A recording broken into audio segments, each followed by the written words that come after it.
예, 공부한다고 수고하시는 학생 여러분 반갑습니다. 저는 이 강의를 담당하는 차봉석이라고 합니다. 네, 논증A의 세 번째 시간입니다. 오늘 살펴볼 거는 제작 그리고 토론에 대해서 저번 시간에 말을 했었죠. 잠시 살펴보고 가겠습니다. 네, 잠깐만요. 저번 시간이 분석하는 시간이었어요. 그래가지고 토론에 참석할 사람을 요 2주 동안 이제 받는다고 했고,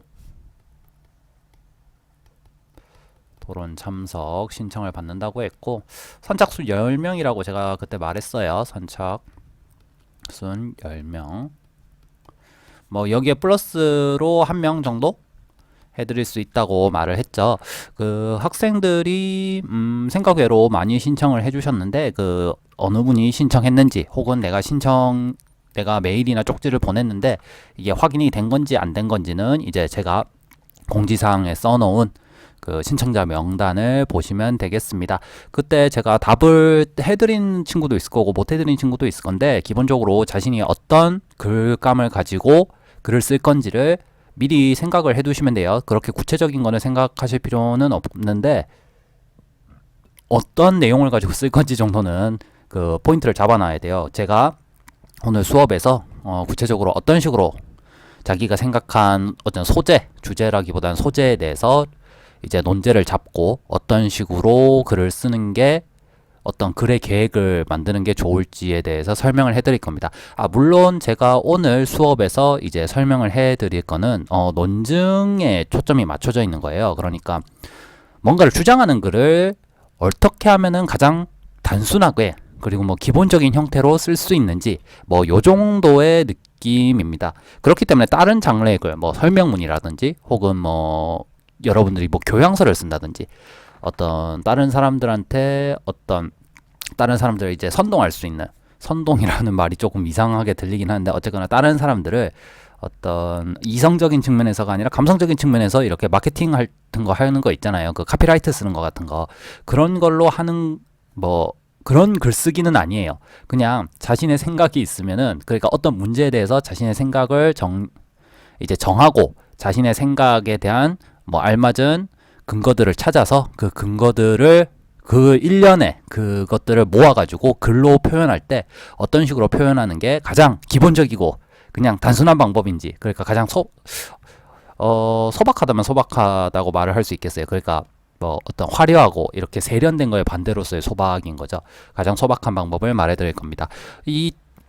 오늘 수업까지 해서 토론을 하실 분들은 개요를 쓰시면 돼요. 개요를 쓰셔가지고 다음 주 수업 전까지, 그러니까 다음 주 수업이 만약 뭐 월요일이다 그러면은 적어도 주말 일요일 밤까지는 저한테 주셔야 돼요. 그러니까 제가 이제 신청자가 다 정해졌으면은 이제 그분들한테 따로 뭐 이런저런 식으로 하라고 뭐 메일이든 쪽지든을 보낼 거거든요. 그래가지고 개요를 저한테 보내주시면은 남은 2주 동안, 요 2주 동안 게시판에서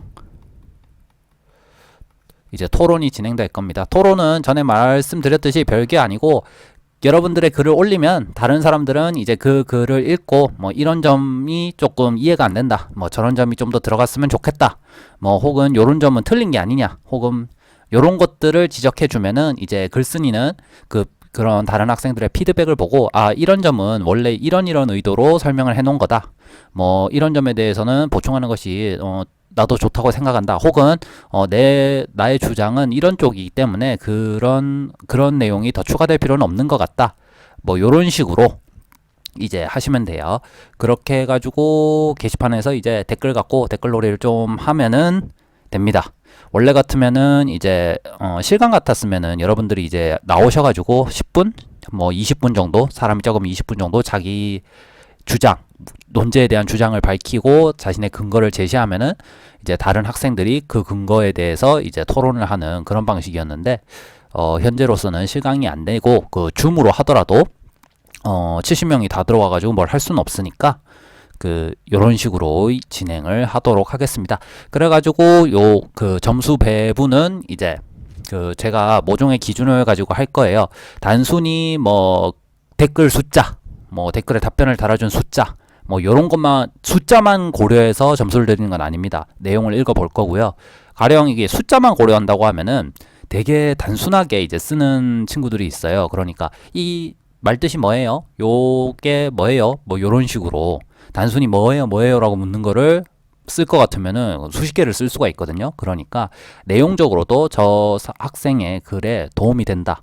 혹은 뭐 다른 학생들이 이런 토론 활동을 통해서 뭔가를 얻을 수 있는 거에 도움이 된다라는 그런 류를 주로 집계를 할 겁니다. 그렇게 집계를 해가지고 점수를 이제 배분을 할 거니까 많은 학생들의 참여를 부탁드립니다. 자, 그러면은 설명은 이 정도로 하고 오늘 할 거 한번 살펴보도록 할게요. 쌍디귿이 찍혔네. 잠깐만요.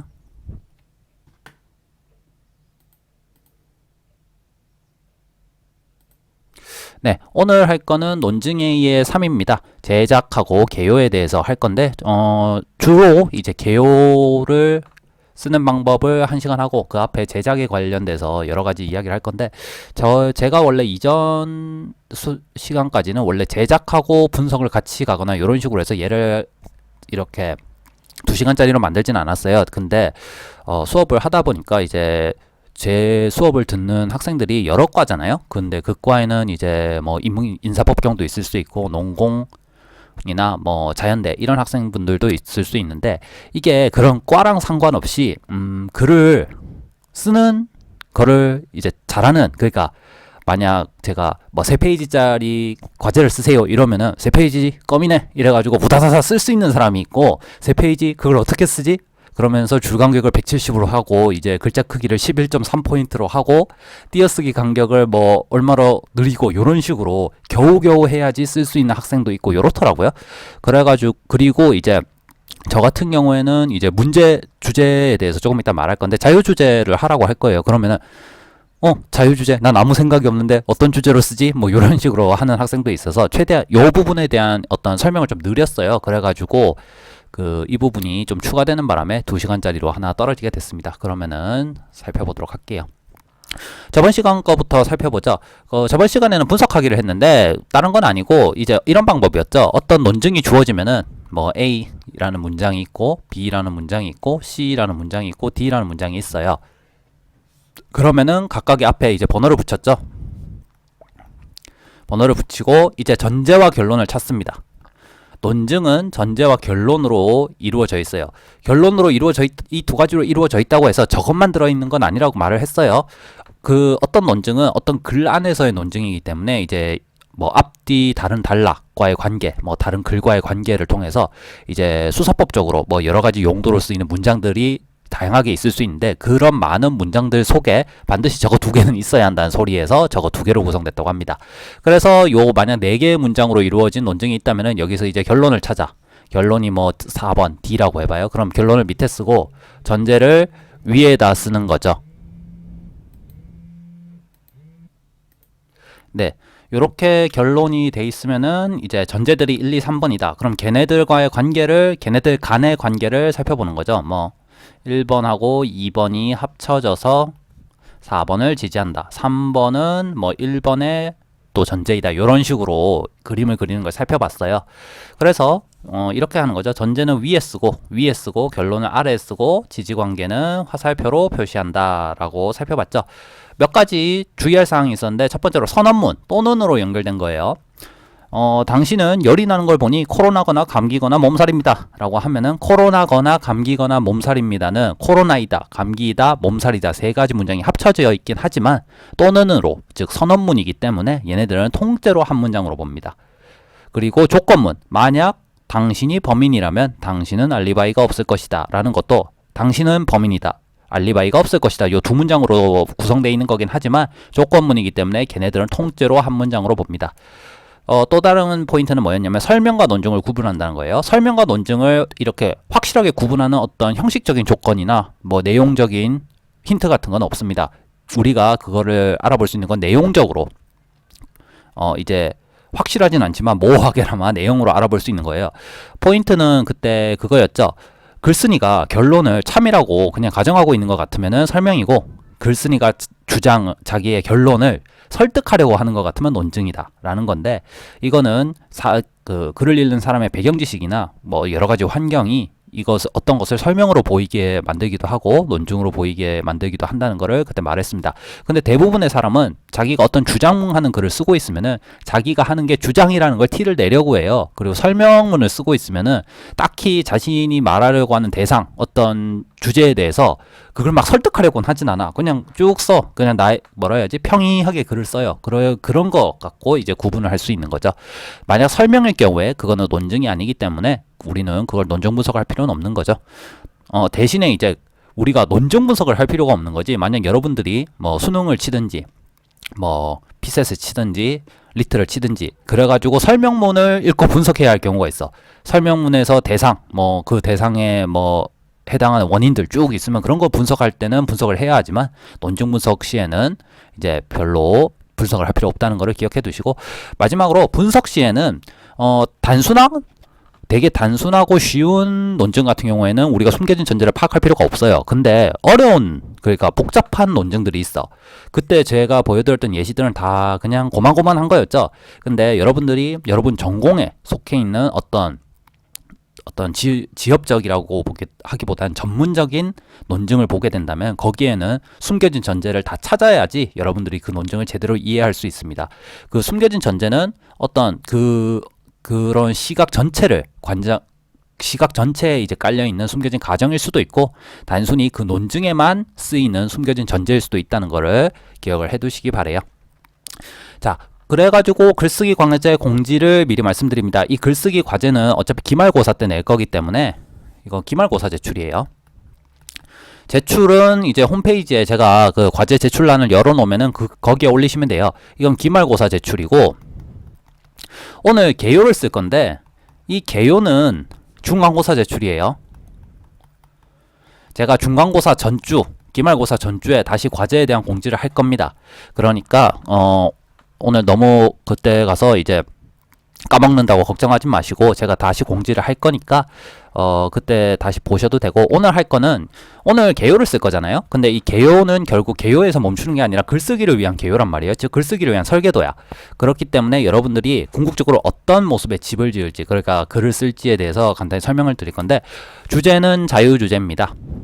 뭘 써도 상관없는데 딱 포인트가 있어요. 딱 하나는 쓰면 안 돼. 정치적인 이슈는 쓰지 마세요. 그 이유는 이 괄호 안에 있는 것 때문인데, 자유주제인 대신에 여러분이 잘 알고 있는 것 갖고 써야 돼. 여러분들이 잘 알지 못하는 것 혹은 피상적으로만 알고 있는 것을 쓰면은 제가 원하는 방식의 어떤 비판적 사고 훈련을 하기가 힘들어요. 그러니까 피상적으로 알고 있는 거면은 자료를 하나도 안 찾고 그냥 머릿속에 있는 거 갖고 써도 돼. 근데 이제 자신이 잘 알고 있는 내용을 갖고 쓰려면, 혹은 전공 갖고 쓰려면 적어도 자기가 했던 전공을 가지고 쓴다면 이전에 했던 공부들도 있겠죠. 그런 거를 가지고 조금 더 전문적이고 어떤 심도 있는 글을 쓸 수 있기 때문에 자유주제이긴 하지만 자신이 잘 알고 있는 내용으로 쓸 거를 이제 권합니다. 가령 근데 이거는 전공일 필요는 없어요. 될 수 있으면 전공인 게 좋은 점이, 여러분들이 기왕 공부하고 있으니까 그냥 전공, 그리고 3, 4학년이 많으니까 전공에 대한 지식이 조금 있을 거란 말이에요. 그러니까 그 지식을 활용하라는 측면에서 자신이 잘 알고 있는 내용은 주로 전공인데, 가령 전공보다 다른 걸 더 많이 하는 사람이 있어요. 가령 뭐 내가 뭐 코스메틱, 화장품에 대해서 잘한다. 혹은 뭐 아이돌 산업에 대해서 잘한다. 혹은 뭐 내가 뭐 롱소드 검술, 서양 검술에 대해서 잘한다. 혹은 게임을 솔직히 넣어주고 싶긴 한데 내가 게임을 잘 몰라. 그리고 게임은 넣으면은 이게 내가 잘 모르니까 이게 확인을 해볼 수가 없어. 되게 뭐라고 써놨는데. 그러니까 뭐 롤에서 무슨 스킬에 뭐 D 전멸, F 전멸 간에 뭐 어쩌고 저쩌고 이런 식으로 하면은 내가 롤을 안 해봤기 때문에 롤을 할 만한 피지컬이 안 돼. 그 게임도 피지컬이에요. 그러니까 이 모니터를 오래 보고 있을 수 있는가, 시각적으로 들어온 신호를 손이 빨리 반응해가지고 뭘 할 수 있는가, 이런 게 있기 때문에 스타 때도 그랬지만 피지컬 싸움이라서 그것도 게임 얘기는 그냥 하지 말고 게임 산업 요건 상관없어. 요새 게임 좋아하시는 분들 알겠죠? 트럭도 보내고 열심히 하잖아요. 게임에서 확률형 아이템, 같은 거 요런 식으로 하는 게임 산업은 상관없어. 뭐 내가 게임 산업에 대해서 잘한다. 혹은 뭐 내가 축구 전술, 축구 산업, 스포츠 산업 같은 것도 괜찮아. 이런 것들은 다 괜찮아요. 어쨌거나 자신이 잘 알고 있는 내용. 근데 정치적인 이슈는 하면 안 됩니다. 왜냐하면은 이거는 논란 때문에 그런 것도 있긴 하지만 여러분들이나 저나 정치적 이슈에 대해서 잘 알고 있을 가능성이 쥐뿔도 하나도 없어요.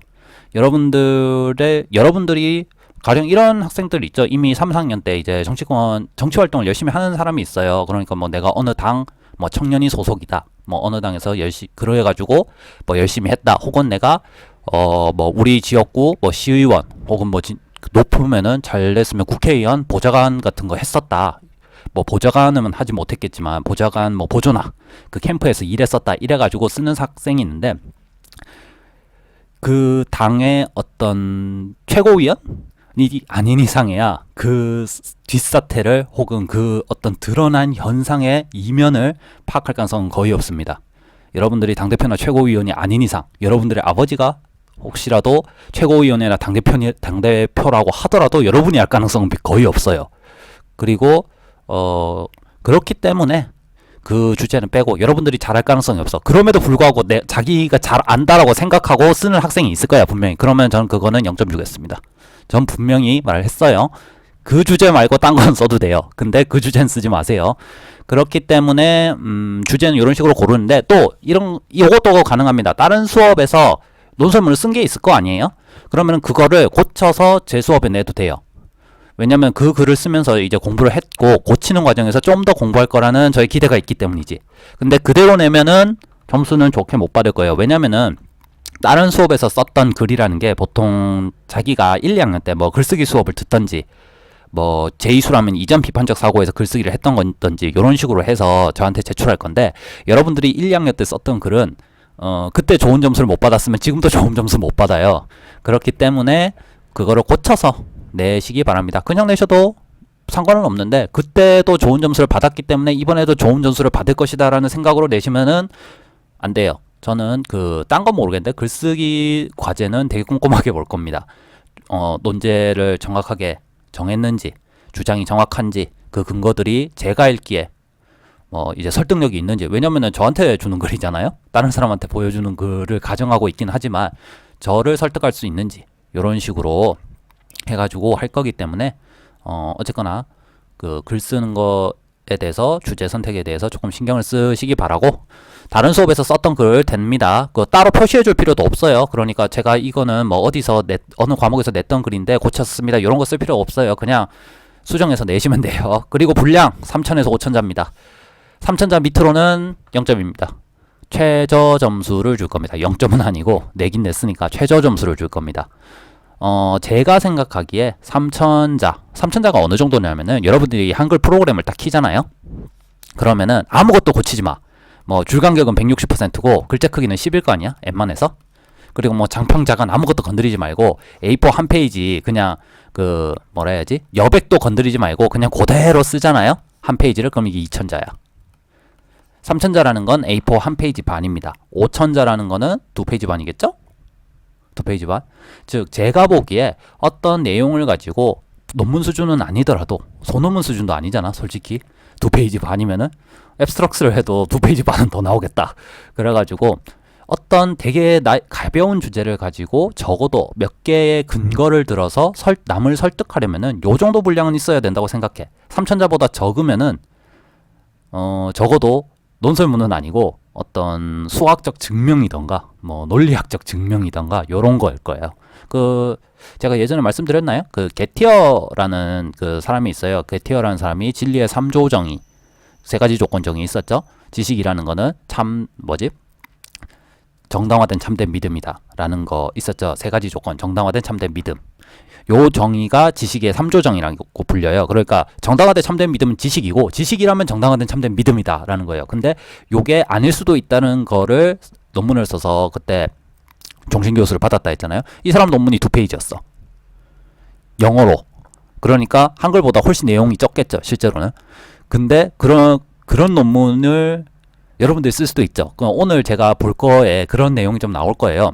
그럼에도 불구하고 개티어 문제처럼 골 썩이는 거 하지 말고 여러분들이 재밌고 좋아하는 걸로 쓰시면 됩니다. 장르는 논설문이에요. 제가 이거 논설문이라는 걸 쓴 이유는 가끔 이제 논설문을 주문했는데 다른 글의 장르를 써오는 사람이 있어. 그러니까 시나 뭐 소설을 쓴다는 건 아니야. 근데 논설문은 아닌 걸 써. 그러니까 단순 보고서, 리포트. 단순한 보고서예요. 주장이 없어. 그냥 뭐 현 사태는 요랬다. 뭐 자료들은 요렇다. 요런 식으로만 쓰는 학생이 있어. 그리고는 자기 주장은 뭐 요런 걸 가지고 암묵적으로 보여준대. 그럴 필요 없어. 암묵적으로 보여주지 마. 그냥 대놓고 써. 오늘 말씀드릴 겁니다. 원래 같으면은 글쓰기 이제 내용이 저희 교재 그 비판적 사고라는 교재에 있었죠. 그 거북목인 아저씨 이래 그려져 있는 거. 요래 생긴 아저씨 그려져 있는 책이 있었잖아요. 여기에는 내용이 별로 없어요. 되게 간단한 내용만 있고 실제로는 글을 쓰면서 이제 그걸 교정해 주는 게 필요한데 지금 교정을 할 상황이 안 되니까 내용적으로 이제 조금 더 할 건데 제가 참고한 책은 이겁니다. 지금도 요 책을 쓰는지 모르겠어요. 제가 학부 때 글쓰기 수업, 뭐 혹은 논문 쓰기 수업 같은 거 있는 학과들 있잖아요. 거기서 논문 쓰기 할 때 그 교재로 썼던 게 이거예요. 움베르토 에코의 논문제를 쓰는 방법. 움베르토 에코의 논문 잘 쓰는 방법이라는 책인데 움베르토 에코 전집 중에 한 권이에요. 저도 지금 이 그림에 있는 요 책을 가지고 말을 할 겁니다. 왜냐면은 제가 그 이후에 인용문들을 좀 걸어놨는데 인용문 페이지가 전부 이 책의 페이지예요. 그러니까 요런 책, 요 판본이 많거든요. 요 책의 페이지를 참고하셔가지고 원본을 찾아보시면 돼요. 여기 있는 내용 중에 전부를 참고하는 건 아니고 주제 선택, 그리고 뭐 독자 선택, 그리고 인용에 있어서의 몇 가지 규칙들 요런 것들을 살펴보려고 합니다. 물론 움베르토 에코는 이제 여러분들이 아시겠지만 소설가고 기호학자고 이제 적어도 과학자는 아니야. 그러니까 인문계의 학자예요. 그렇기 때문에 저 사람이 권하는 방법들은 과학에서의 과학적 글쓰기, 그러니까 과학적 논문이 있잖아요. 연구보고서나 뭐 이런 거 하고는 많이 다를 거예요. 그럼에도 불구하고 적어도 비판적 사고에서 쓰는 글, 제가 원하는 논설문이라는 글에는 어울려요. 물론 저 사람이 이제 요 글이 되게 옛날 거거든요, 원본이. 그래가지고 이 사람 책에 보면 타자기 치는 법, 요런 것도 있어. 근데 타자기 안 치잖아. 이 사람 타자기 치는 법 내용에 뭐가 있냐면은 이제 여러분들은 이걸 수기로 써가지고 타자를 치기 위해서 타자수한테 넘겨줄 것이다. 이런 식으로 이 파트가 있어요. 그래갖고 타자수랑 뭐 어떻게 이렇게 의사소통을 할 것인가 뭐 이런 것도 있는데 요새는 그런 거 안 하잖아. 우리가 타자수잖아. 그래갖고 한글을 키든 워드를 키든 켜가지고 우리가 칠 거잖아요. 그러니까 되게 옛날 책이긴 한데 내용 자체는 아직도 많은 선생님들이나 연구자분들이 쓰는 방법입니다. 흔히 다른 논문 쓰기 책에도 보면 카드 정리법이 있어요. 뭐냐면은 인사법경 같은 경우에는 이제 실험을 해가지고 뭐 연구 결과 리포트를 뽑아가지고 그거를 분석하는 게 아니라 여러 가지 다른 참고 문헌들을 보고 정리하고 그거를 분석하고 뭐 조합하고 요래가지고 자신의 글을 만들어내거든요. 근데 이제 그 참고 문헌들을 어떻게 분석하고 정리할 건지에 대해서 카드 정리법이라는 방법이 있어. 이거는 쓰는 사람도 있고 안 쓰는 사람도 있어. 그러니까 카드 만드는 게 굉장히 귀찮거든요.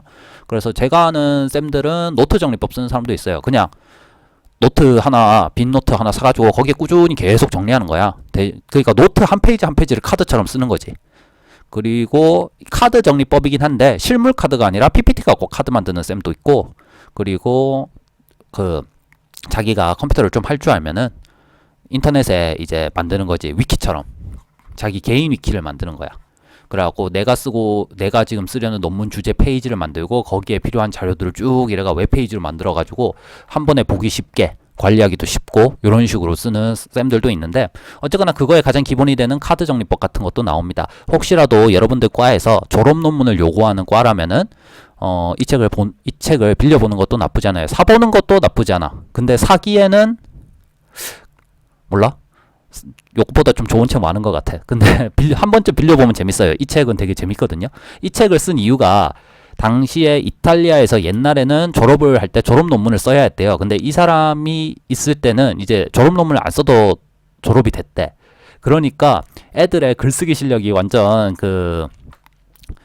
완전 엉망이었다는 거예요. 그래가지고 이 사람이 내가 진짜 6개월 만에 논문 쓰는 법 가르쳐준다 해가지고 이 책이 나오거든요. 그래서 이 책에서 실제로 이 사람이 6개월 만에 어떤 주제에 가지고 논문을 쓰는 과정도 직접 보여줘요. 그래갖고 6개월 만에 논문을 쓰기 위해서는 몇 가지 조건이 있는데 우선 시간이 할당해야 하고 근처에 좋은 도서관이 있어야 한다. 그리고 내가 그 좋은 도서관에 가서 적어도 뭐 한 4시간에서 6시간은 꾸준히 공부할 수 있어야 한다. 이런 식의 조건들을 쭉 가지고 자기가 직접 그 도서관에 가서 도서관 사서랑 뭐 말을 어떻게 해가지고 참고문헌 목록을 만들고 이럴 건지도 다 나옵니다. 그러니까 한 번쯤은 봐두는 게 좋아요. 자, 우선 살펴볼 거는 논증의 제작 과정입니다. 논증의 제작 과정에 우선 첫 번째로는 기본적으로 여러분들이 어디 가서 그냥 단순히 논설문을 쓴다. 여러분들이 피셋은 글쓰기가 없을 건데 리스트 같은 경우에는 3교시가 글쓰기예요. 논설문 쓰기가 있어요. 그래가지고 몇 가지 주장들을 쭉 줘요. 그러니까 예문들을 뭐 1번에서 8번까지 해가지고 눈에 딱 보여. 얘는 요 1번부터 3번까지는 이쪽 입장이고 뭐 4번부터 6번까지는 이쪽 입장이고 7번과 8번은 여기다 쓸 수도 있고 저기다 쓸 수도 있는 요런 예문들을 주고 어느 한쪽 입장을 정해가지고 논설문을 쓰라고 해. 그럼 거기에 있는 보기들을 가지고 이렇게 쓰면 되는데 적어도 제가 예전에 리트를 쳤을 때는 그러니까 논설문 그 장문 이거 논술 시험을 점수에 넣는 학교는 한 군데도 없었어. 그냥 쓰는 거야. 그냥 논술 시험 하나 있어야겠다 싶어서 쓴 거지. 뭐 어디인가에서는 동점자가 나오면 논술 시험 갖고 판가름 한다라고 돼 있는데 동점자 안 나와 내가 보기에. 어쨌거나 중요한 거는 여러분들이 시험으로 치든지 어디 대학 입학이든 PD 시험 가도 이제 논술을 치잖아요. 뭐 전해지는 전설에 따르면은 예능 PD 시험을 가게 되면은 그 원래 PD 시험 치게 되면은 앞에 그 일반 상식 그 시험 보고 2교시가 논술인가 그렇거든요. 그 저도 MBC랑 KBS랑 두 군데를 가봤는데 KBS는 교양 PD 시험을 갔었고 MBC는 예능 PD를 갔어요. 왜 그런지 다 알겠지. MBC는 그때 무한도전 곧 끝난 지 얼마 안 됐을 때고 KBS는 역사 TV 그날인가? 아직 하나? 역사저널 그날인가? 뭐 그런 것 때문에 저는 교양을 쳤었거든요. 가면은 교양 PD는 일반 상식 점수를 보는데 예능 PD는 장문이 기깔나면은 교양 그거 상식 점수를 안 본다는 전설이 있었어. SBS 옛날 예능 PD 뽑을 때 그랬다고 하더라고. 그리고 예능 PD 장문 소재가 되게 재밌어요. 가령 뭐 편의점. 제가 갔을 때 그게 나왔어. MBC 갔을 때 그 MBC 예전에 무한도전에서 그 자기만 알고 있는 뭐 글을 써라 뭐 요런 게 나왔었대. 내가 딱 그 무한도전 그 편을 못 봤거든. 근데 장문 시험이 똑같이 나온 거야. 자기만 알고 있는 내용을 가지고 자기만 알고 있는 무엇이라는 것을 소재로 해서 글을 쓰시오. 이런 식으로 나왔거든요. 그래가지고 난 뭘 썼냐면은 떨어졌으니까 PD를 안 하고 있겠지. 뭘 썼냐면은 추리소설을 하나 썼는데 범인을 안 말해줬어. 범인은 하고 끝냈어. 그러니까 나만 알고 있잖아. 근데 안 됐습니다. 별로 기깔나지 않았나 봐요. 어쨌거나 그 일반 상식하고 요래 있는데 그 KBS 교양국 PD 시험 보러 갔을 때는 그 장문이 그거였어요. 편의점에 관한 거였는데 이게 리트나 뭐 이런 것처럼 명확하게 어떤 딱 주어지는 게 아니라 되게 그러니까 내용적으로 모호한 글. 뭐 시도 한 편 주고 무슨 다큐멘터리 리포트 같은 거 하나 주고 뭐 또 주고 이런 식으로 해서 3개를 가지고 편의점에 관한 어떤 글을 쓰래. 현대 사회에서 편의점이 가지고 있는 어떤 뭐 그런 위치, 스테이터스 뭐 이런 거 같은 거를 표현하는 글을 쓰라는 거야. 그러니까 여러분들이 만약 다큐멘터리를 만들었는데 편의점에 관한 다큐멘터리를 만들 거면은 어떤 식으로 편의점을 바라볼 거냐라는 거지. 근데 나는 그때 편의점에 대해서 생각해 본 적이 없어. 그러니까 편의점, CU, 뭐 GS, 우리 학교는 GS가 있죠. 그 기숙사 쪽에 큰 데는 카페테리아는 CU고 그 BTL 밑에는 GS가 있잖아. 그거 2개지. 이런 식으로 생각하고 있어서 이런 식으로 생각을 해. 난 편의점 알바도 한 번도 안 해봤거든. 난 알바를 하면서. 그러니까 막 편의점 알바는 근데 서울권에는 그 요새 드라마나 이런 거 보면은 알바하면 편의점 알바생으로 나오잖아. 애들이 다 조끼 입고 카운터에 서 있잖아. 그거 아무리 봐도 PPL이잖아. 아무리 봐도. 그래갖고 막 무슨 편의점 알바생의 무슨 애환 같은 게 있는 것 같은데 편의점 알바를 한 번도 안 해봤어요. 저는 PC방 알바도 한 번도 안 해봤어. 남잔데. 뭐 남자라고 해서 그런 건 아니지만 저는 주로 알바를 이제 이상한 걸 많이 했어요. 그 단기도 많이 해보고 공장도 많이 다녀보고 노가다도 좀 해보고 지금도 이상한 거 좀 하고 있고 뭐 어쨌거나 그렇습니다. 뭐하다고 이래왔지? 어쨌거나 그 여러분들이 시험이나 이런 걸로 글을 쓰러 가면은 여러분들이 테마 선택을 할 일이 없어요. 논제는 이미 나와 있어. 그렇게 되면은 여러분들은 1번부터 시작을 하면 돼요. 1번부터. 근데 우리 지금 요 논증 제작은 그런 게 아니잖아. 내가 자유주제라고 해버렸잖아. 그러니까 논제 선택을 여러분한테 던진 거야. 그러니까 여러분들은 어떻게 테마를 선택해야 할지부터 확인해 봐야겠죠. 요거부터. 보통 여러분들이 시험으로 글을 쓰는 게 아니라면 보통 0번부터 해야 돼요. 테마 선택. 근데 일반적으로는 여러분들이 시험을 치러 가거나 이러면은 주어져 있음. 혹은 여러분들이 뭐 어떤 의뢰를 받아서 이런 테마에 대해서 써주세요 하면은 또 1번부터 하면 됩니다. 자, 0번부터 한 번씩 살펴보도록 하죠.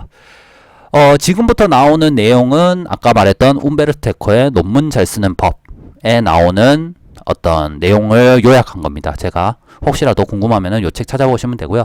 거기에 따르면은 테마를 선택할 때 4가지 규칙이 있는데 요거는 아까 말했듯이 움베르토 에코 책은 졸업 논문에 대해서 이제 써놓은 거예요. 근데 뭐 꼭 졸업 논문이 아니더라도 이거 논설문 정도면은 어디에나 적용되는 거기 때문에 한번 살펴보죠. 첫 번째, 테마, 그러니까 주제예요. 혹은 글쓰기 소재인데 첫 번째, 요거를 선택할 때 어떤 소재를 선택하는 게 좋으냐예요. 그 어떤 소재 그러면은 선택의 기준이 뭐냐면 첫 번째가 글쓴이의 관심에 상응할 것. 적어도 여러분이 관심이 있는 거를 선택해야 한다는 겁니다. 관심이 없는 거 하면은 그래 뭐 물이면 물이고 산이면 산이지 요런 느낌이 돼요. 그래서 뭔가 쓸 마음이 안 생겨. 그렇기 때문에 글쓴이의 관심에 상응할 것이라는 거는 여러분들이 적어도 관심을 가지고 있는 주제여야 할 것. 그리고 이전 배경 지식이나 공부 환경 굳이 말하면 전공이겠지. 전공과 연결될 수 있는 것일 것. 그러니까 농대를 다니거나 농학과를 다니는 사람한테 뭐 이제 농업 경영 같은 것도 관련이 될 수 있는데 순수 경영학적인 어떤 내용을 쓰라고 하면은 이제 새로 해야 할 것도 되게 많을 거 아니에요. 그렇기 때문에 그런 것보다는 그럴 때는 농업 경영 중에서도 이런 식으로 글쓴이의 관심에 상응할 수 있는 거를 선택하라는 거지. 두 번째, 그 준거. 그러니까 여러분들이 근거로 쓸 수 있는 것을 근거로 쓸 것들을 입수 가능해야 돼. 그러니까 여러분들이 우리 학과는 천체 물리학과가 없지. 물리학과가 있고 여러분들이 물리학과 한다고 칩시다. 그런데 이제 천체 물리학을 해. 그래서 다크매터, 그러니까 암흑물질에 대해서 연구를 하고 있는데 암흑물질 10g 정도가 필요해. 근데 못 구하잖아요. 그러면 못 쓰는 거예요. 그냥 그래가지고 그리고 요거는 되게 아까 예시는 좀 그런 거였는데 만약 여러분들이 외국에 있는 어떤 인물의 소설 같은 걸 쓴다고 소설에 관해서 쓴다고 합시다. 근데 그 책들이 너무 귀해가지고 그 나라에서 바깥으로 반출이 안 돼. 번역본도 하나도 없어. 오직 그 책을 보기 위해서는 그 나라에 가서 허가를 맡아서 그 책을 봐야 돼. 그럴 경우에는 그거를 가지고 쓸 수가 없습니다. 중고로 쓸 것들을 입수 가능해야 돼요. 기본인 거예요. 그리고 혹은 여러분들이 국내의 걸 쓰는데 이제 직접 조사를 띄어야 돼. 여러분들이 목격자도 찾아가고 어떤 산속에 숨겨져 있는 어디도 가야 하고 요런 식인데 여러분들이 그럴 시간이 없어. 그럼 입수가 불가능한 거지. 그럴 경우에 쓸 수 없습니다. 중고로 쓸 것들을 또 쉽게 다룰 수 있어야 돼요. 그러니까 여러분들이 어떤 책에 대해서 연구하는데 그 책이 너무나 귀해가지고 구경하는 것만 허락돼. 읽는 건 허락이 안 돼. 그리고 그 책을 써야 하는데 여러분이 모르는 외국어야. 그래도 쓸 수 없어. 그리고 내가 아는 외국어를 쓰긴 한데 내용이 너무 어려워. 그래서 내 지식으로는 이해할 수 없어. 그럴 경우에도 그거를 쓸 수 없습니다. 핵심 준거가 그럴 경우에 핵심으로 써야 할 근거들이 그럴 경우에 쓸 수 없다는 거예요. 이건 또 좀 이따 또 나올 거긴 하기 때문에 그런 경우일 때도 쓸 수 없습니다. 네 번째, 연구의 방법론적 범주가 글쓴이의 경험 영역에 해당할 것. 즉 뭐냐면은 글쓴이가 할 수 있는 연구 방법일 것이에요. 가령 여러분들이 어떤 조사를 해야 돼. 가령 경상대 학생들의 어떤 점심 식사 선호도 같은 거를 조사를 한다고 쳐봐요. 그러려면 이제 애들을 일일이 붙잡고 물어보든지 문자를 돌리든지 이래야 할 거 아니야. 근데 여러분들이 돈이 없고 설문조사 방법을 몰라. 그러면은 그런 주제로는 연구를 할 수 없다는 겁니다. 그리고 여기 4개 더해가지고 이제 에코가 하는 거는 올바른 지도교수가 있을 것이라는 걸 말을 해요. 물론 이건 졸업 논문에 해당하는 거니까 그런 거예요. 그러니까 올바른 지도교수라는 거는 여러분이 쓰려고 하는 주제에 대해서 알고, 그러니까 이미 좀 알고 있기 때문에 여러분들한테 도움을 줄 수 있는 사람이 있으면 좋다라는 의미입니다. 그리고 이제 소재가 정해지면은 요 소재를 다양한 방식으로 쓸 수 있어요. 그 다양한 방식, 여러 가지 방식이 있을 건데 어떤 방식을 선택하는 게 글을 쓰기 편한지, 그러니까 그것이 맞다 틀리다가 아니라 편한지 안 편한지, 혹은 여러분들이 할 수 있는지 없는지의 차이입니다. 자, 단일 주제와 파노라마식이라는 것이 있는데 당연히 단일 주제로 쓰는 게, 이게 단일 주제라고 써 있는데 이게 좁고 이제 범위가 좁고 명확한 주제가 좋다는 거예요. 여러분들이 쓰기에 좋다는 거야. 그러니까 여러분뿐만 아니라 연구자들은 기본적으로 요런 주제를 선택하는 게 쓰기 좋아. 파노라마식으로 하게 되면은 보통 그걸로 논문을 쓰지는 않아요. 대부분 책이 나와. 요런 식으로 고대 철학 이러면서, 혹은 중세 철학, 뭐 1980년에서 90년대 한국 문학, 뭐 요런 식으로 책으로 나오게 되지.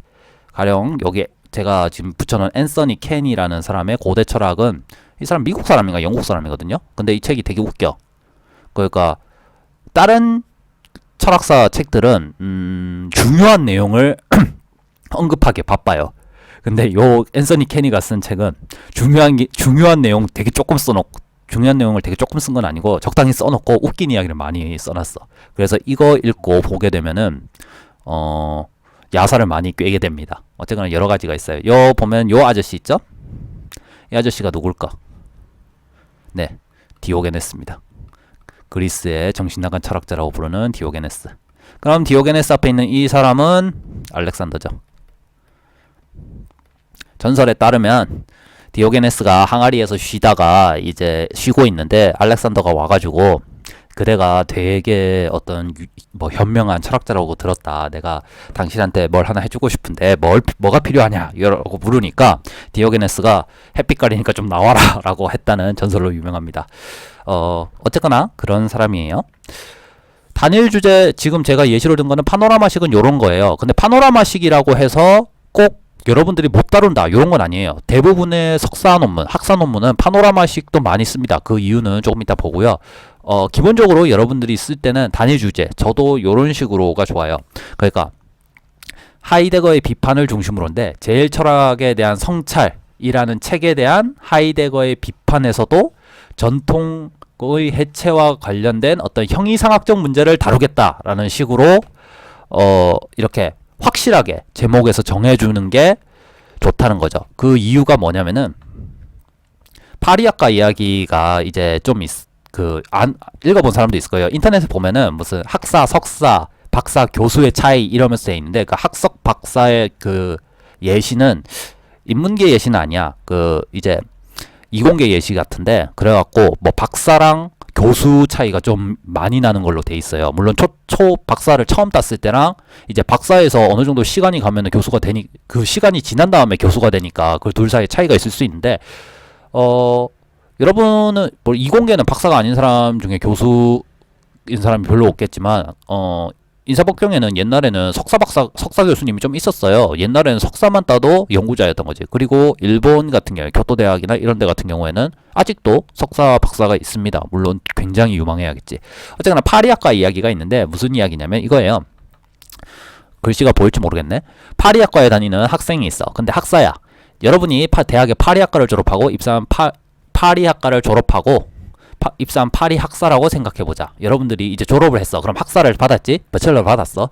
그래서 파리학을 전공해서, 파리 학사는 파리 개론부터 파리 앞다리론, 뒷다리론, 몸통론, 강론을 배우고, 졸업하기 이전에 파리를 분해 조립하고 파리가 있는 현장에 가서 인턴십 등을 했다. 그래서 학사 자격증, 졸업장을 취득하면 이제 파리에 대해서 모든 것을 알 것 같다라고 말을 한다. 파리에 대해서 전문 지식이 부족한 이제 석사 과정이 들어왔다고 생각해 봅시다. 학사가 석사에 들어온 이유는 두 가지인데, 우리나라 같은 경우에는 취직할 데가 없어서가 첫 번째겠죠. 그 이공계 학생, 몰라, 우리 학교도 제가 옛날에 들어가지고 저도 이공계 학생을 별로 많이 아는 게 아니라서, 대학원생을 많이 하는 게 아니라서, 제가 박사 처음 들어갔을 때 그 기숙사를 같이 쓴 애가 있는데, 걔가 토목공학과 석사인가 들어갔어요. 그래가지고 들어갔는데 이제 생활비를 준대. 생활비가 아니라 무슨 월급은 아니고 어쨌거나 무슨 뭘 준대. 그게 180만 원이래. 세상에. 우린 180만 원을 내야지 수업을 들을 수 있었는데. 요런 느낌이었지.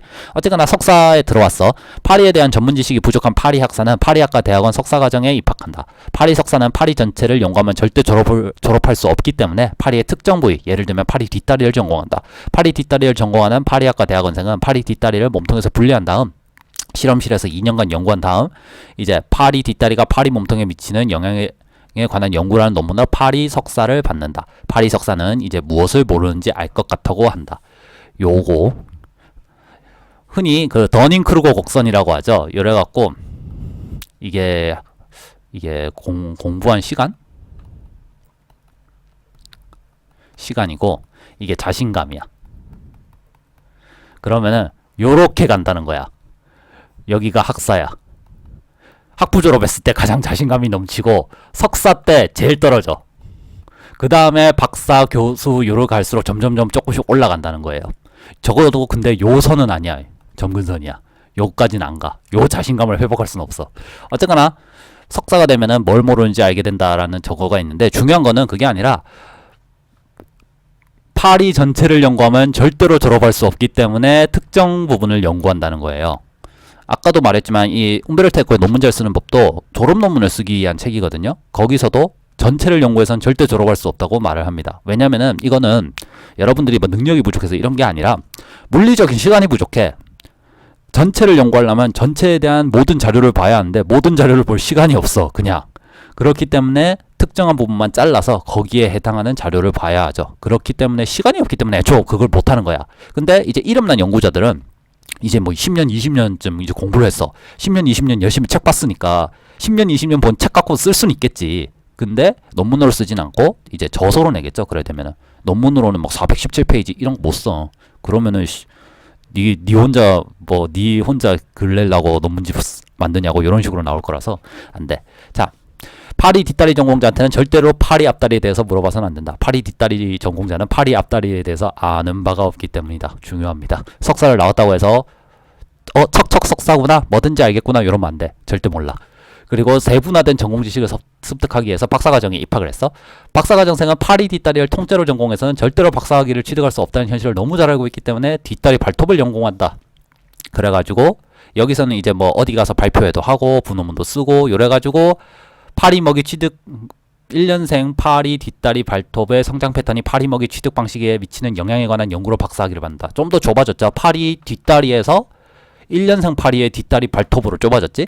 자, 요래 갖고 하면은 나만 모르는지 알았더니 남들도 다 모르는군이라는 깨달음이 오게 된다.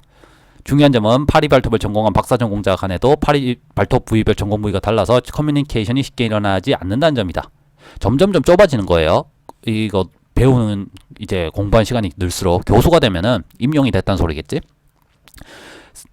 이제 교수는 보다 세분화된 전공을 해야지 교수사에 입문할 수 있다. 파리 부위는 파리 발톱의 때이다. 때도 파리인지는 잘 모르겠지만 어쨌거나 때를 연구하는데 교수들은 이제 까만 때를 전공하는 애도 있고 노란 때를 전공하는 애도 있고 30년산이나 21년산을 전공하는 사람도 있고 뭐 어쨌거나 다 같이 때를 전공하지만 전공 영역이 다 달라. 그래서 전공 용어상의 차이로 인하여 커뮤니케이션이 쉽게 일어나지 않아.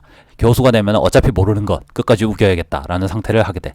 자, 흔히 유영만 교수가 말했다는 요 파리론에 따른 것처럼 주제는 여러분이 만약 논문을 쓰든 제가 지금 요구하는 논설문을 쓰든 간에 세부적인 주제로 쓰세요. 여러분들이 잘 아는 것 중에 물론 논문급, 뭐 소논문급으로 막 그렇게 쓰라는 건 아니야. 근데 적어도 무슨 세계 평화를 이룩할 수 있는 법, 뭐 세계 평화를 이루기 위해서는 어떻게 해야 할 것인가 이런 식으로 쓰지 말고 여러분들이 잘 알고 있는 분야의 어떤 특정한 문제를 가지고 그나마 개략적으로나마 쓰시길 바란다. 이런 말씀이시죠. 그 몇 가지 예문이 있어요. 에코가 쓴 것 중에 재밌는 것만 좀 뽑았는데 현대의 유명한 비평가인 잔프랑코 콘티니는 1957년 10에서 20세기의 이탈리아 문학이라는 책을 출판했다. 하지만 만약 그것이 졸업 논문이었다면 비록 분량이 472면에 달한다 할지라도 틀림없이 거부당했을 것이다. 따라서 지나친 파노라마식 논문은 언제나 자만심의 행위가 되곤 한다. 자, 요 앞에 제가 대갈로로 해놓은 건 쪽수예요. 저는 이런 식으로 정리하거든요. 지성적인 자만심, 논문에서의 지성적인 자만심을 미리 배격해야 한다는 것은 아니다. 단테는 볼품없는 시인이었다고 말할 수 있다. 단테 누군지 알겠죠? 신곡을 쓴 사람이에요. 이탈리아의 위대한 시인으로 이제 추앙받는 사람이지. 이런 사람한테도 여러분들은 당연히 볼품없는 시인이었다고 말을 할 수 있어. 대신에 최소한 300여 면에 걸쳐 단테 텍스트에 대한 치밀한 분석을 한 다음에 그렇게 말해야 한다. 이게 되게 여러분들 입장에서는 불합리해 보일 수도 있는데, 적어도 저 사람이 대단한 시인이라는 걸 수많은 사람들이 이제 공감을 하고 있단 말이에요. 그러면은 단순히 여러분들이 어떤 특정 면을 단테 시의 특정 면만 가지고 그거를 까내릴 게 아니라 그런 사람들의 것까지 다 이렇게 총합을 해가 연구를 충분히 한 다음에 그럴 수 있다라는 거예요. 왜냐하면 이 책이 상정하고 있는 독자가 이제 막 그 논문을 쓰려는 학부생이기 때문에, 아까 더닝크루거 봤죠? 요렇게 돼 있잖아. 요 위치에 있는 애기 때문에 요런 말을 계속해. 다음 칸 볼게요. 단일 주제 논문의 장점은 이제 파노라마식 논문으로는 학생은 가능한 모든 반박 앞에 노출된다. 지도교수 혹은 단순한 심사위원이 학생이 인용하지 않은 어느 군소 작가를, 이 에코는 기본적으로 이제 문학을 갖고 많이 쓰거든요. 어느 군소 작가를 자기가 알고 있다는 사실을 알리고 싶은 유혹을 어떻게 물리칠 것인가. 심사위원이나 지도교수가 얘가 안 썼지만 난 그 사람을 되게 잘 알아. 그리고 그 사람이 되게 대단하다고 생각해. 근데 얘가 그걸 안 썼어. 그러면은 걔한테 얼마나 말을 해주고 싶겠어. 그러면은 그게 이제 심사 논문 발표회장에 가면은 이제 지적으로 나타나게 되는 거죠. 만약 학생이 아주 구체적인 테마에 대해 진지하게 논구했다면 대부분의 심사위원들이 모르는 소재를 다루는 것이 된다. 여러분들이 교수님이 되게 많은 걸 알고 있다고 생각할 수도 있어요. 하지만 아까 파리학과 봤죠? 점점 더 좁은 쪽으로만 알게 돼. 그냥 학부 때만 파리 전체에 대해서 배운 거야. 그러니까 여러분들이 학부생이잖아. 그러니까 여러분들이 배운 것보다 많이 알아. 대신에 여러분들이 어떤 되게 전문적인 소재를 논하게 된다면은 적어도 교수님이 그거를 여러분이 공부를 열심히 했다면 그것만큼 알진 않을 거야. 그러니까 대부분의 심사위원들이 모르는 소재를 다루게 된다. 지원자는 자신보다 덜 전문적인 대중 앞에서 전문가처럼 보일 수 있으며, 또한 그 전문가가 되기 위한 노력을 했으므로 그러한 자기 상황의 유리함을 누리는 것은 당연하다. 에코체에 지금 인용하진 않았는데 예시가 있어요. 그래가지고 라디오 방송국에서 무슨 노래 선곡표와 그리고 무슨 라디오에서 사용하는 전파 주파수 대가 있나봐. 그거에 관한 뭐 연구 이래갖고 쓰니까 그걸 이제 심사위원들은 그런 거에 대해서 생각해 본 적이 없어. 그러니까 논문 발표회장에서 스무스하게 넘어갈 수 있다. 이런 식으로 쓰거든요. 에코가.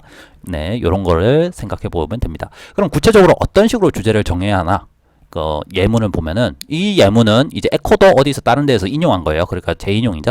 예를 들어 지리학이라는 테마는 지나치게 방대하다. 지리학의 한 분야로서 화산학도 역시 지나치게 포괄적이다. 멕시코의 화산들은 멋진 논문으로 발전될 수는 있지만 약간 피상적이다.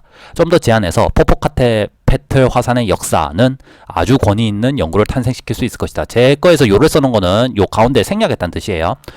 단지 몇 년만을 다루는 좀 더 제한된 테마로는 파리쿠틴 화산의 탄생 및 가시적 죽음 1943년 2월 20일부터 1952년 3월 4일까지 같은 것이 있으리라. 바로 이 마지막 테마를, 요거는 에코의 말이에요. 필자는 권하고 싶다. 다만 바로 그 시점에서 그 빌어먹을 화산에 관해서 정말로 언급되어야 할 것을 지원자가 모두 말해야 한다는 조건하에서 그렇다. 즉 주제를 정할 때는 최대한 구체적으로 하는 게 여러분들이 봐야 할 자료들을 모으기도, 그러니까 모으는 게 아니라 선정하기도 쉽고 여러분들이 연구를 심도 있게 하기도 쉽다는 거를 아시기 바랍니다. 그럼에도 불구하고 여러분들이 파노라마식을 쓰려고 할 수도 있을 거예요. 그리고 쓸 수밖에 없는 상황도 있어. 파노라마식은 아까처럼 제가 예시한 것처럼 뭐 고대 철학, 뭐 10에서 20세기의 뭐 이탈리아 문학 이렇게 나오는 거일 수도 있는데, 그런 식이 아닌, 그러니까 역사적 논문이라고 하는 방식으로도 나올 수 있거든요. 여기서 잠깐만 볼게요. 물론 파노라마식 논문을 작성하는 것이 훨씬 자극적이다. 왜냐하면 무엇보다도 단지 한 사람만 다루어야 하고 동일 작가에 대해서 2, 3년 동안 매달린다는 건 지겹게 느껴지기 때문이다. 하지만 엄격하게 단일 주제의 논문을 작성한다고 해서 절대로 전체적인 파노라마를 무시한다는 의미는 아니라는 사실을 주목해야 한다. 그 작가를 전체 파노라마 안에 넣어야만 그를 잘 이해하고 설명할 수 있다. 하지만 파노라마를 배경으로 사용하는 것과 파노라마적 조망을 하는 것은 서로 다르다. 결론적으로 분야를 제한할수록 작업은 더욱 잘 이루어지고 더 확실하게 진행된다는 기본 원리를 기억해야 한다.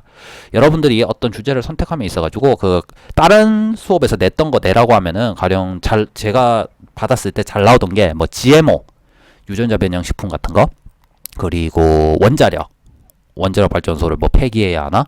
그리고 뭐 몇 개가 있어요. 수업 시간에 그런 걸 많이 했나 봐. 근데 그런 주제들이 되게 넓은 파노라마식은 아니지만 그럼에도 구체적인 주제는 아니라는 거를 꼭 기억을 해 두시기 바랍니다. 자, 아까 말했듯이 이 내용은 논문에 해당되는데 글에서도 해당될 수 있고 여러분들이 만약 졸업 논문을 써야 한다면은 아마 도움이 좀 될 수 있을 것 같아요. 역사적 논문하고 이론적 논문이 있는데 이게 뭐냐면은 역사적인 내용을 다루는 논문이 있을 수 있다는 거예요. 그리고 이론적인 내용을 다룰 수 있는 논문이 있는데 이거는 당연히 학과마다 달라. 그러니까 일부 과목에서만 이론적인 내용을 다룰 수 있어요. 뭐 가령 물리학, 뭐 철학, 그러니까 문제 중심 소재가 가능한 쪽에서는 요걸 다룰 수 있어. 뭐 그러니까 이공계 쪽 같은 경우에. 근데 역사 정도 거를 다룰 수 있는 데도 있어. 역사학. 이거 경영학 뭐 요런 것도 해당돼. 역사학, 뭐 문학. 두 개 다가 가능한 데도 있어요. 철학 같은 경우에는 사적 연구를 하게 되면 철학 사적 연구를 하게 되면 역사적 논문도 쓸 수 있고 이론적인 논문도 쓸 수 있는데 철학에서는 철학 사적 연구가 더 빡셔. 봐야 할 사람이 많아가지고. 근데 어쨌거나 요 주제 사이의 차이는 뭐냐면은 기존에 있는 것들을 정리할 것인가, 기존에 있는 걸 정리하는 걸 역사적 논문이라고 부르고 새로운 거를 창조하는 거를 이론적 논문이라고 부르는 거예요. 즉 여러분들이 졸업 논문 갖고 혹은 어떤 글 갖고 새로운 이론을 만들 수도 있죠. 당연히 졸업 논문 갖고 하는 사람도 있겠지. 근데 여러분들이 어떤 편하게 글을 쓰고 어떤 현실감 있게 글을 쓰려면은 이론적인 논문을 쓰는 거는 별로다라는 거를 주장합니다. 이런 거는 일부 과목에서 존재해요. 가령 저 같은 경우는 철학에서 쓰는 거를 주로 가져왔어. 인간 의지의 본성. 이거는 그냥 단순히 뭐 자기 생각을 쓰면 되는 거 아니야? 라고 생각할 수 있는데 요 안에서 인식론에 해당하는 거거든요. 인식론, 윤리학 뭐 이런 거에 해당하는 건데 나름대로 사람들이 그 오랜 세월 동안 꾸준히 뭘 해온 게 있어. 그런 이론들이 있기 때문에 그런 이론을 싸그리 무시하고 새로운 이론을 만들 것이냐 뭐 이런 것도 가능하고 자유의 개념, 뭐 사회적 역할이라는 개념 등에 대해서 이론적인 내용을 할 수가 있죠. 이론적 논문을 처리하는 방법이 있어요. 두 가지가 있는데 뭐냐면은 이론적 논문을 역사적 논문으로 바꾸는 거야.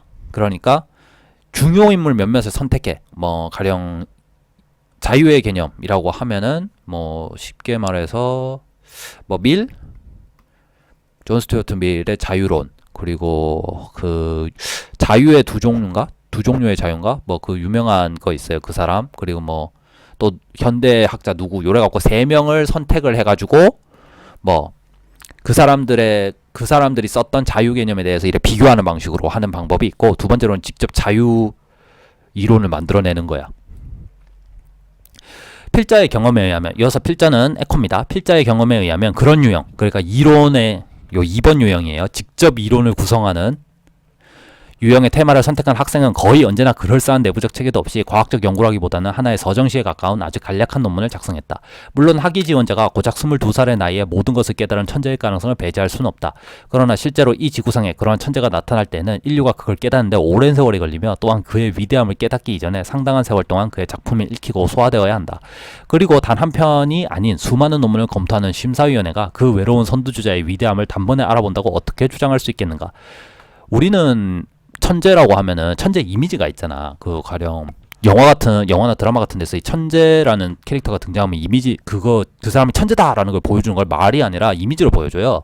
가령 뭐 이공계 같은 경우에는 뭐 어려운 문제를 교수가 썼어. 그 문제가 어려운지 안 어려운지는 우리는 몰라. 보는 사람은. 근데 걔가 나와서 갑자기 칠판에서 우다다다다 쓰는 거, 뭐 뷰티풀 마인드인가? 그 무슨 청소부였던 사람이 막 문제 푸는 영화 있었잖아요. 아닌 것 같아. 이러면 어쨌거나 뭐 그런 식으로 하든지, 컴퓨터 천재 이러면은 뭐 어디 보안은 철통이야 이랬는데 갑자기 거기 보안이 다 꺼진다든지, 그리고 뭐 이런 식으로 천재의 그거를 이미지를 보여주는데, 많은 경우에 우리는 어떤 사람이 천재라는 거를 당시엔 몰라요. 지나봐야 알아. 그래서 만약 천재적인 예술가가 있다 쳐. 그 사람이 천재적인 예술가라는 거는 그 사람의 그림이 비싼 가격으로 많이 팔린 다음에나 우리가 그 사람한테 그런 수식어를 붙여. 그 많이 팔린 애가 있는데 애가 20몇 살밖에 안 됐더라. 오, 천재. 이렇게 되는 거야. 그렇기 때문에 자신이 그 아까 이거 잘 나오죠. 더닝크루거 효과에 따라서 자신감 만땅인 상태에 있기 때문에 스스로 천재라고 생각하는 사람이 있을 수 있어요.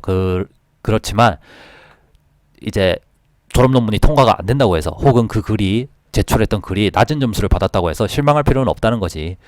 어차피 인정은 늦게 될 거니까. 자, 이론적인 논문을 쓰고 싶다면 정말로 자신의 논문이 이론적 논문이 되기를 오타 되게 많네. 되기를 원한다면 역사 서술적 논문의 마지막 장이 되도록 하라. 보통 여러분들이 졸업 논문을 쓰면은 이렇게 많이 합니다. 그러니까 앞에는 순 정리야. 석사 논문을 써보면 아실 거예요. 인사법경 석사 논문 몰라 다른 과는 모르겠는데 철학과는 한 60페이지 정도 써야 하거든요. 그러면 앞에는 순 정리야. 본문의 모든 내용이 다 다른 걸 정리야. 근데 결론 혹은 결론 위에 본문 마지막 절 요 두 개만 자기 생각이야. 앞에 걸 모조리 고려해 본 결과 모조리 뭐 이런 점이 부족하기 때문에 요런 게 추가되면 좋겠다. 요런 식으로 이론적인 논문을 쓰라고 말을 하는 거죠. 이게 가장 현실적이고 공부를 많이 한 이제 교수님들이나 연구자들도 대부분 이런 방식으로 써요. 앞에 선행연구 분석을 되게 빡시게 해. 그렇게 해서 해야지만 다른 사람이 봤을 때 말했죠. 논문이든 논설문이든 다른 사람한테 내 말이 정당하다는 걸 설득하려는 거거든. 선행연구 분석이 미비하면은 얘 이런 내용 있었을 것 같은데 왜 많이 안 봤지? 이런 생각이 든단 말이에요. 그래서 그 리젝 사유에 선행연구 분석이 부족함 이런 식으로 나온단 말이야. 그렇기 때문에 보통은 이런 식으로 여전히 많이 합니다. 석사도 그렇고 나중에 박사나 연구자가 돼서도 그렇다는 거죠. 물론 이제 이름이 알려질 만큼 알려졌으면 선행연구 분석을 별로 안 해.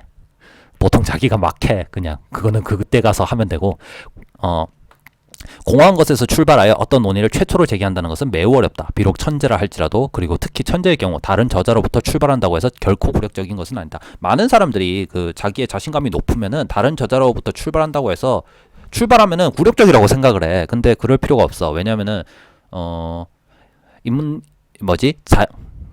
이공계, 인문계 이렇게 나누는 것도 되게 이상한데 문과 이과 나오는 거 문과 이과를 나눠가지고 파악하는 거 더 이상해. 왜냐면은 인터넷에 보면은 문과 이과를 되게 나누잖아요. 그 이유가 뭐냐면 제가 보기에 그 이유는 그 인터넷 사용자들이 고등학생이나 고등학생 수준이라서 그래. 문과 이과를 나눈 거는 그 고등학교 구분법이잖아요.